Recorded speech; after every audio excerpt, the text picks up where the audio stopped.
श्री शिवाय नमस्तुभ्यम। हम सबको पता है कि 18 अक्टूबर से और 15 नवंबर तक कार्तिक मास का बहुत ही विशेष सा महीना शुरू हो रहा है। और ये जो कार्तिक मास का महीना होता है भगवान विष्णु को, भगवान हरि को समर्पित है, साथ ही साथ माता तुलसी को भी समर्पित होता है। लेकिन कार्तिक के महीने में कुछ ऐसे नियम हैं जिन्हें अगर हम फॉलो कर लेते हैं तो हमारी फैमिली में, परिवार में कभी कोई दिक्कत नहीं आती। हमेशा हमारा पूरा परिवार खुश रहता है, घर में सुख शांति और समृद्धि आती है। ठीक है ना। चलो सबसे पहले हम लोग बात करते हैं कि वो कौन से ऐसे 7 नियम हैं जो हमें कार्तिक के महीने में जरूर करना चाहिए। सबसे पहला ये नियम ये है कि हमें दीप दान करना चाहिए, है ना, कार्तिक के महीने में। अब लोग कहेंगे भैया 18 तारीख से लेकर के और 15 नवंबर तक कार्तिक का महीना चलेगा, तो क्या हमें डेली दीपदान करना चाहिए? तो जी हाँ, इसका जवाब है आपको रोज दीपदान करना चाहिए। अब यहाँ पे देखो लिखा हुआ है दीपदान करना बताया गया है। इस महीने में नदी, पोखर, तालाब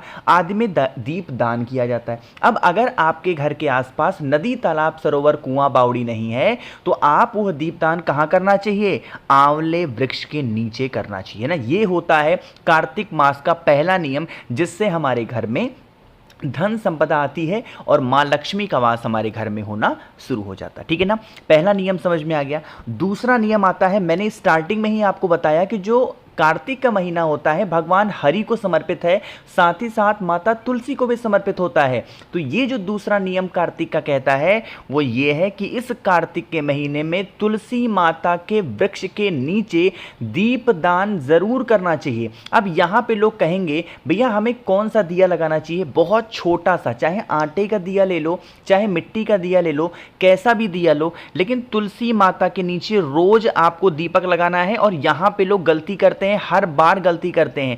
तुलसी माता है तो लोग माता समझ करके क्या करते हैं? लंबी बत्ती का दिया लगाते हैं। यहीं पे वो गलतियां कर देते हैं। कभी भी तुलसी माता के पेड़ के नीचे लंबी बत्ती दीपक लगाने का प्रावधान नहीं है। क्या लगाया जाता है? हमेशा गोल बत्ती का दिया लगाया जाता है ना। और जब तुलसी माता के पेड़ के नीचे इस कार्तिक के महीने में रोज आप दीप दान कर रहे हो तो आपको ओम नमो भगवते वासुदेवाय का स्मरण करते हुए दीपक जरूर जलाना। ठीक है ना।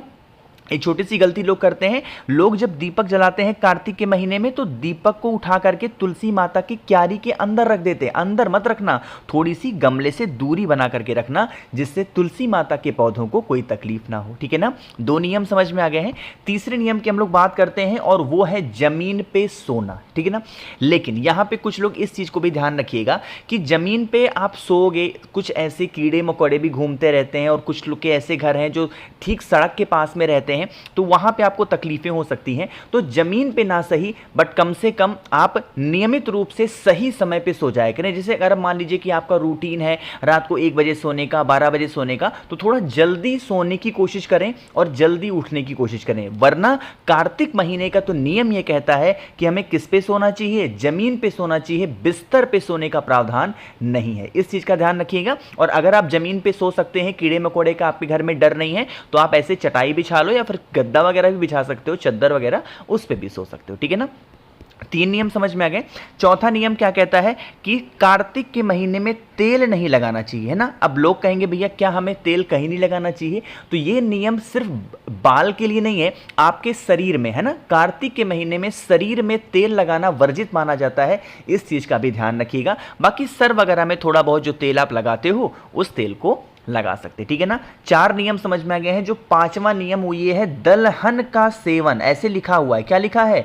दलहन का सेवन, मतलब कि दाल का सेवन वर्जित माना जाता है कार्तिक के महीने में। तो अगर आपको अरहर की दाल बहुत पसंद है तो शायद ये आपके लिए बहुत ही खराब सी खबर है कि कार्तिक के महीने में हमें दाल का सेवन नहीं करना चाहिए। करना, मान लो कि आप कहोगे भैया पूरे 1 महीने 18 से लेकर 15 नवंबर तक है, पूरे 1 महीने हम ना खाएं, तो बीच में कभी कभी खा सकते हो। बट कुछ की हैबिट होती है रोज खाने की, तो ये रोज खाने की जो आदत है उसको आप धीरे धीरे खत्म करो। ठीक है ना। समझ में आ गया। जो छठा नियम है वो छठा नियम ये कहता है कि आप सभी लोगों को ब्रह्मचर्य का पालन करना चाहिए। ब्रह्मचर्य का मतलब क्या है? कोशिश करें कि आप सुबह 4 बजे उठ जाएं। ठीक है ना। कब उठेंगे? सुबह 4 बजे। अब अगर मान लो रात में आप देर में सोते हो या फिर आपका काम ही कुछ ऐसा है कि आपको देर रात तक जगना है, तो शायद आप इस नियम को फॉलो नहीं कर पाओगे। लेकिन कम से कम दिन में सोना तो आप बंद कर ही दो। अगर आप ब्रह्मचर्य में नहीं उठ सकते हो तो दिन में आपको कार्तिक के महीने महीने में नहीं सोना चाहिए, इससे हमारे शरीर में बीमारियां आती हैं। तो जितने भी नियम मैं आपको बता रहा हूं नोट कर लो, सारे नियम फॉलो कर सकते हो तो सारे फॉलो कर लो, और अगर कोई एक ही नियम फॉलो कर सकते हो तो इनमें 7 में से कोई भी एक नियम तो जरूर से जरूर फॉलो कर लो, ठीक है ना। 6 नियम हो गए हैं। 7वां नियम ये होता है, कुछ लोग की आदत होती है बहुत हर एक बातों को बहुत बढ़ चढ़ के बताने की, इन सभी चीजों से बचना चाहिए। झूठ कम बोलना चाहिए कार्तिक के महीने में। साथ ही साथ जो हमारे घर में अगर कोई भी पंडित जी आते हैं, कोई ब्राह्मण देवता आते हैं, या फिर कोई लोग भोजन मांगने के लिए आते हैं, तो कभी उन्हें अपने घर से क्या करना चाहिए, खाली हाथ वापस नहीं जाने देना चाहिए।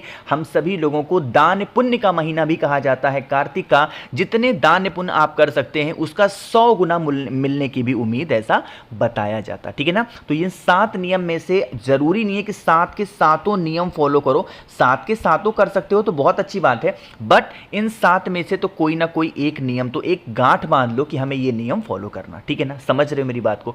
7 नियम हो गए। आगे बढ़ लेते हैं एक छोटे से उपाय की, जो कि हम सभी लोगों को इस कार्तिक के महीने में करना है, जिससे हमारे घर में धन संपदा हमेशा बरकरार रहे, मां लक्ष्मी की कभी भी कमी हमारे घर में ना हो। लेकिन एक छोटा सा काम कर दीजिए, जल्दी से करेंगे, वीडियो को लाइक, और जिसने अभी तक चैनल को सब्सक्राइब नहीं किया तो करिएगा चैनल को सब्सक्राइब, ठीक है ना।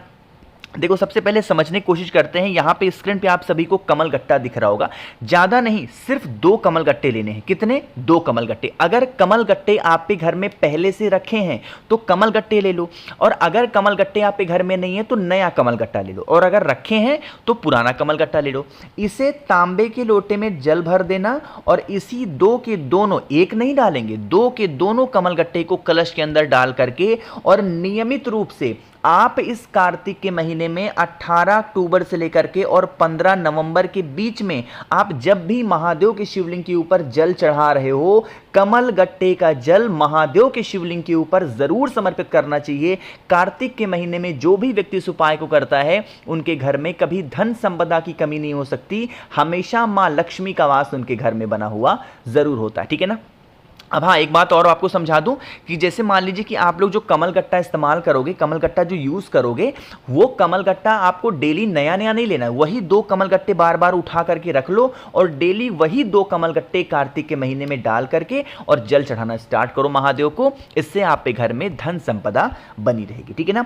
एक और उपाय हमें कार्तिक के महीने में करना चाहिए कि जो हल्दी है ना, इसका इस्तेमाल करना चाहिए। अब हल्दी के इस्तेमाल करने से क्या फायदा होगा, आपके फैमिली में, आपके परिवार में अगर कोई भी संकट चल रहा है, कोई भी दुविधा चल रही है, कोई प्रॉब्लम चल रही है, तो उन सभी समस्याओं से निकलने के लिए हमें इस उपाय को करना चाहिए। उसके लिए आपको हल्दी लेना, ज्यादा नहीं लेना है, बट हाँ 1 चुटकी आपको हल्दी की जरूरत पड़ेगी, और उस 1 चुटकी हल्दी को तांबे के लोटे में डाल करके, और जब आप स्नान करें डेली तो आपको सूर्य देव को जल देना चाहिए हल्दी वाला। कार्तिक के महीने में जो भी व्यक्ति 1 महीने लगातार सूर्य देवता को हल्दी का जल समर्पित करता है, उनके घर में कभी कठिनाई नहीं आती, कभी परेशानियां नहीं आती, उनकी फैमिली, उनका परिवार हमेशा सुखी और निरोगी रहता है, ठीक है ना।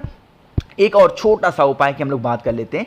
जैसे यहां पे आपको दाल दिख रही है ना, ये तो 5वां नियम है। अब इन्हीं दाल का हमको इस्तेमाल भी करना, ठीक है ना, कोई से भी एक दिन। अब जरूरी नहीं है कि रोज करना है, नहीं, ये मैं आपको बता रहा हूं 18 अक्टूबर से लेकर के और 15 नवंबर के बीच में किसी भी एक दिन आपको 7 दाल के दाने लेने। कितने?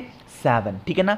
उन दाल के दाने को उठाना, महादेव के शिवलिंग के ऊपर उन 7 के 7 दानों को रख देना, ठीक है ना। जब रखोगे तो यहां पे महादेव का आपको षडाक्षर मंत्र बोलना होगा, ओम नमः शिवाय। क्या बोलोगे? यहां पे कोई और मंत्र नहीं, श्री शिवाय नमस्तुभ्यम नहीं, या फिर कोई भी नहीं, ओम नमः शिवाय बोल करके 7 दाल को यहां पे रखेंगे। चने की दाल मिल जाए तो बहुत अच्छी बात है, ठीक है ना।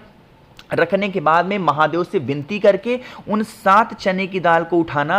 आपके घर का जो व्यक्ति बीमार रहता है, अगर किसी भी एक दिन उन 7 चने की दाल को अगर आपने उस व्यक्ति को खिला दिया ओम नमः शिवाय बोल करके, यकीन मान लीजिए उस इंसान की जो बीमारी होगी वो खत्म होगी। अब कहोगे भैया अभी आपने बताया दाल नहीं खाना चाहिए, फिर उपाय कैसे हम करेंगे? तो मैंने ये नहीं कहा कि रोज दाल नहीं खाना ना, किसी भी एक दिन कर लेना है ना, रोज करना ही नहीं इस उपाय को, किसी भी एक दिन आप इस उपाय को कर लेना। तो मैंने कोशिश की आप सभी को कार्तिक महीने के 7 नियम तो मैंने आपको बता दिए कौन कौन से आपको फॉलो करने हैं, कैसे क्या करना है, कुछ उपाय भी बताए हैं। जो चीज़ें आपको समझ में आती हैं उन सभी चीज़ों को किया करिए, आपके लिए बहुत फायदेमंद होगा ये कार्तिक का महीना, तो करके ज़रूर देखना है। बाकी वीडियो पसंद आई हो तो लाइक करिएगा, कुछ पूछना है नहीं समझ में आया नीचे कॉमेंट सेक्शन में पूछे, और मेरे जितने भी भाई बहन आवाज़ मेरी पहली बार सुन रहे हैं चैनल को ज़रूर सब्सक्राइब करेंगे। श्री शिवाय नमस्तुभ्यम।